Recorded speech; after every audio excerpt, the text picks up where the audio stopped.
अस्सलामुअलैकुम व्यूअर्स। तो आज हम द किंगडम ऑफ रूइन के एपिसोड नंबर 3 को देखेंगे।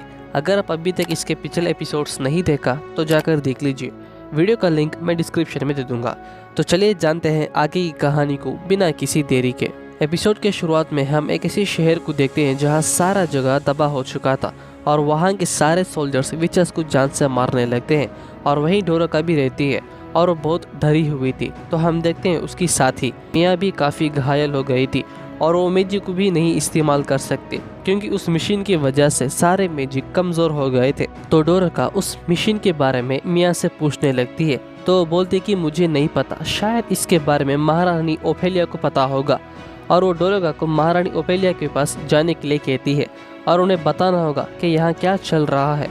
तो डोरका बोलती है कि मैं तुम्हें इस तरह अकेले छोड़कर नहीं जा सकती, तुम भी मेरे साथ चलो। लेकिन मियाँ साफ मना कर देती है और हम देखते हैं मियाँ भी मरने का हालत में ही थी और ये देखकर डोरका रोने लगती है और वहाँ से भागने लगती है। तो हम देखते हैं कुछ सोल्जर्स मियाँ को घेर लेते हैं और उस पर सारे हरामी कमीनों फायर करने लगते हैं तो वो भी मर जाती है। फिर कहानी अब प्रेजेंट पर आती है। डोरका अपने आखिरी सांस गिन रही थी तो एडेनिस बोलता है कि तुम्हें कुछ नहीं होगा, मेरे सामने ऐसा मत मरो। और वो कहता है कि क्लोए को मैं कैसे वापस ला सकता हूँ। तो डोरका उसे कुछ बताने लगती है। इतने में सोल्जर्स एडेनिस पर फायर करने लगते हैं लेकिन उन सारे अटैक से बच जाता है।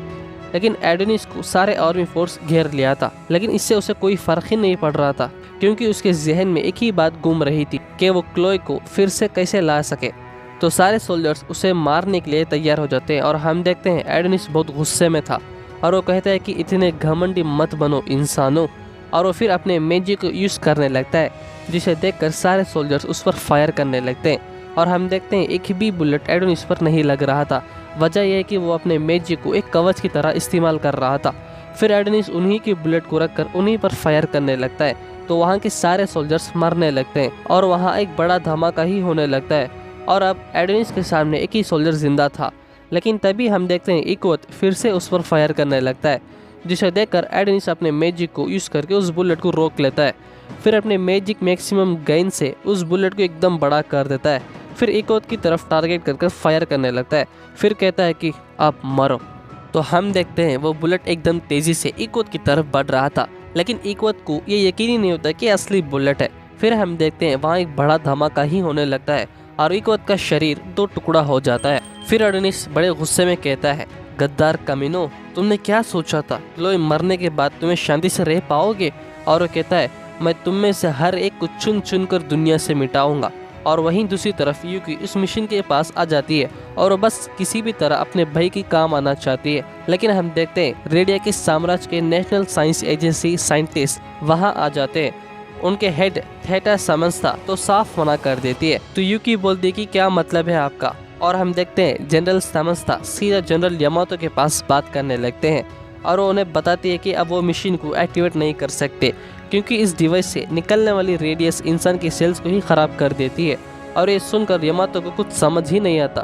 तो समझता बोलते हैं कि हम जब भी विचर्स को मारने के लिए इस मशीन का इस्तेमाल करते हैं तो इस मशीन की रेडियस के वजह से उनके सेल्स की बीमारी आने लगती है जिसे मौत पक्का है।